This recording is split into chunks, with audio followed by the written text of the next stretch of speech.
You're watching Matador News.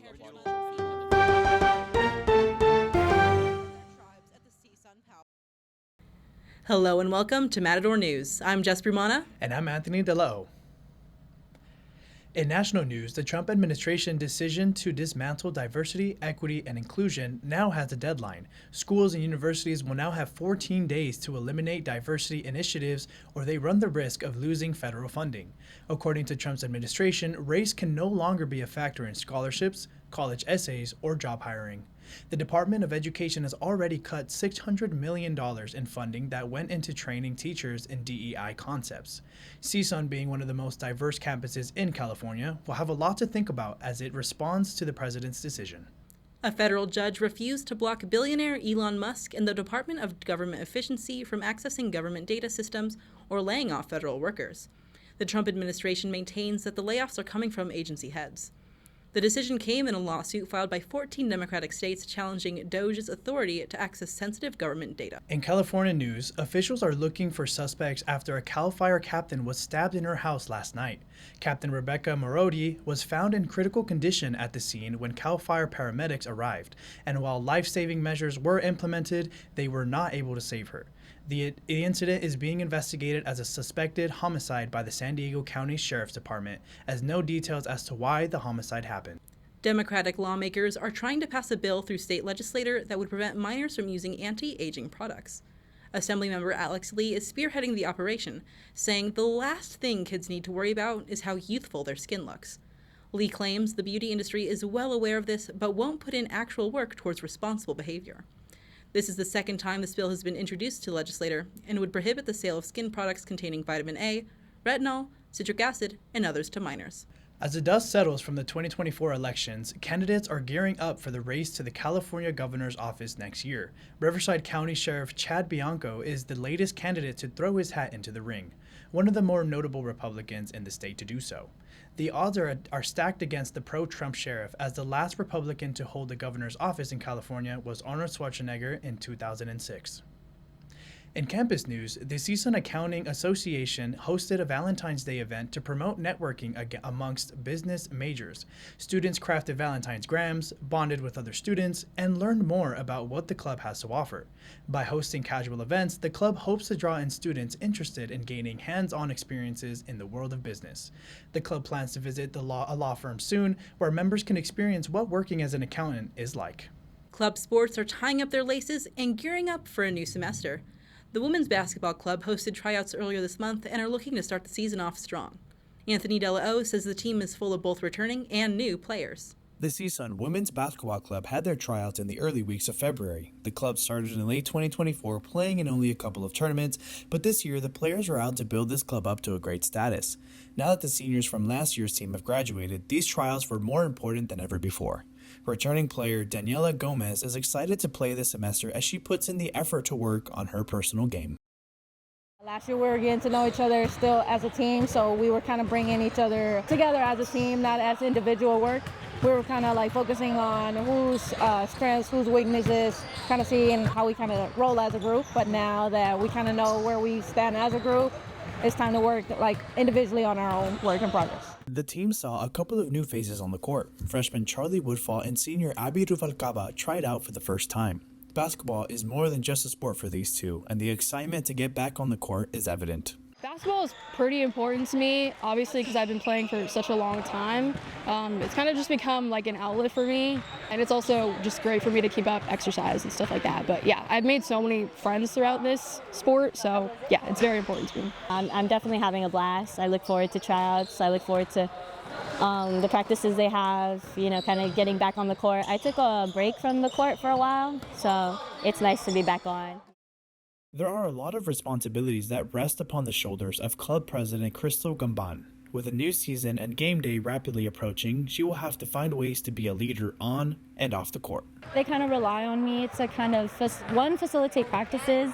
I'm kind of responsible for just providing the structure because a lot of the girls are new and they kind of need that leadership on the court to kind of lead them with practices and drills, get some conditioning in, and then of course learning the fundamentals of basketball.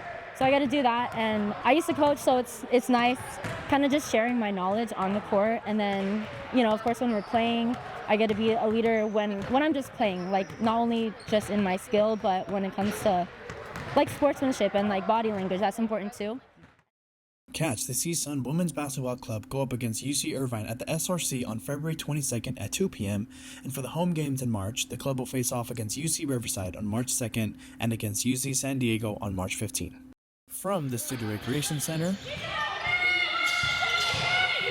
Anthony De La O, The Sundial. Here are the upcoming events happening at CSUN. Tomorrow, in honor of Black History Month, the University Counseling Service is hosting a family affair to focus on the self-care and mental health of students. A few hours later, the next event in the Launching Your Career series, The Value of Securing an Internship, will be available to teach you how to stand out in competitive markets. On Thursday, if you want to learn more about immigration rights, Mecca de CSUN and Colita de Rana are hosting a Know Your Rights and Safety Planning session. Later that same day, the CSUN Black Student Union will be hosting the Black Flea Market, where you can go support Black-owned businesses. In addition to these events, you can also check out Matador Athletics, which have free admission for all CSUN students. Now, for more on sports, is Alfonso Vargas. The NBA had their annual All-Star Weekend in San Francisco, where Mac McClung from the Orlando Magic made slam dunk contest history by winning his third straight slam dunk contest. Tyler Hero from Miami Heat took home the three-point contest crown, and Shaquille O'Neal's OG squad winning the All-Star game, with Stephen Curry taking home his second MVP trophy since 2022. In the 4-team mini-tournament, Team Shaq defeated Team Candace in the semifinal round. It then rolled past Team Chuck's squad of an international All-Star via a 41-25 victory in the final to secure the title of 2025 All-Star champions. LeBron James was absent during Sunday's night games, missing his first All-Star in 21 years. Matador basketball has been busy too.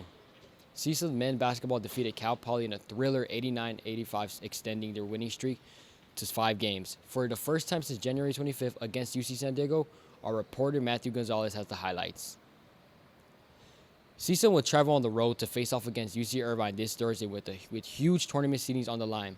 Men's basketball has completely revamped this season by having a staggering 17-7 record and is looking to push for 20 wins with 7 games left, which has not been done since 2007 to 2008 season.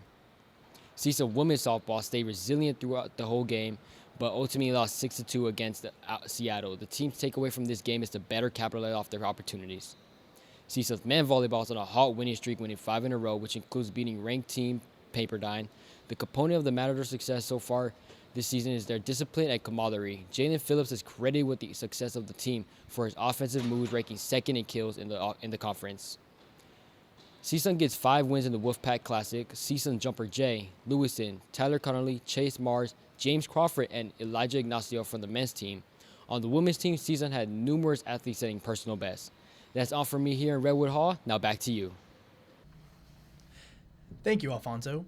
Valentine's weekend was busy for the world of entertainment. Now to Sam Kline with the details. Saturday Night Live hosted its 50th anniversary special. Renowned actor and 16-time SNL host Steve Martin opened up the show with a comedic monologue discussing SNL's history. The show packed in a ton of celebrity guest appearances throughout the night, including Sabrina Carpenter, Kim Kardashian, Pedro Pascal, and many more. The special ran for over 3 hours and featured a variety of sketches, all celebrating the show's 50 years of comedy. Singer-songwriter Paquita La Del Barrio died at 77 years old. Her real name was Francisca Viveros Baradas, and she was born in Veracruz in 1947. Baradas' most recognizable songs are Tres Veces de Engañe and Rata de dos Patas. These songs shut down ideas of male dominance and highlight female empowerment. Barada was nominated for 3 Grammys and won a Lifetime Achievement Award at the Billboard Latin Music Awards in 2021. Barada will remain an icon of ranchera music. Marvel's recent release, Captain America: Brave New World, made $88.5 million in ticket sales during its first weekend in theaters. Despite its impressive income, Brave New World is currently rated at only a 50% on Rotten Tomatoes, ranking it among the least liked Marvel films of all time. Marvel admits that the action scenes were not up to par with their other films. Disney credits this as a result of delays due to labor strikes. Following Brave New World's first place spot, Paddington in Peru takes second in the box office, grossing $13 million in its first weekend. Hard Eyes is third, grossing nearly $23 million over the past 2 weekends. Dogman sits at fourth, making $70 million over the past 3 weekends. And finally, Neza 2 is in 5th place, making $7.2 million during its first weekend in theaters. That's all for me here at the Soraya. Now back to you. Thank you, Sam. Speaking of the box office, for the movie lovers looking for a sweet twist on classic movie snacks, Hulu and Krispy Kreme Donut have collabed on a limited-time donut set. The flavors will include blue raspberry slushie, caramel popcorn, cookie dough superstar, and candy double feature. You can purchase an individual donut or get them by the dozen. And that's all for Matador News. Tune in next week for the latest from our team, and check out the Sundial YouTube for more from our reporters. I'm Anthony De La O. And I'm Jess Brumana. See you next week.